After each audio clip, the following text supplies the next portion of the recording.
আজকে আমাদের বাড়িতে নারকেল গাছ ছাড়ানো হচ্ছে। প্রত্যেক বছর এই সময়ে নারকেল গাছ ছাড়ানো হয়, যাতে ফলনও খুব ভালো হয় আর গাছটা খুব সুন্দর বাড়ে। নারকেল গাছ ছাড়িয়ে রাখলে মানে পাতা-টাতাগুলো সব কেটে দিলে, এই নোংরাগুলো পরিষ্কার করে দিলে খুব সুন্দর ফলনও হয় আর গাছটা সুন্দরভাবে বাড়তে থাকে। আর এই দেখো কত রকমের সিস্টেম হয়ে গেছে এখন গাছে ওঠার। আগে আমরা দেখতাম দড়ি বেয়ে গাছে উঠতো। আর নারকেল গাছে তো কোনো কিছুই ফেলা যায় না। এই যে পাতার ডাঁটিটা, ওটা শুকনো করে জ্বালানি হয়ে যায়। তারপর এই পাতা থেকে পিচ বের করে পাতাটাও জ্বালানি হয়ে যায়। আর পিচটা তো অনেক কাজে লাগে, তোমরা জানো, ঝাড়ু তৈরি হয়, আরও বিভিন্ন শিল্পে ব্যবহার করা হয়।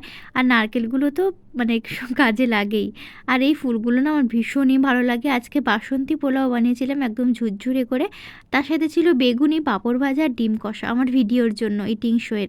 দিদির কাছে গেছিলাম, ওখানে কিছু প্যান্ডেল এখনও তৈরি হচ্ছে, মানে প্যান্ডেল কমপ্লিট কিন্তু প্রতিমা এখনও সাজানো হচ্ছে। সবাইকে শুভ পঞ্চমী।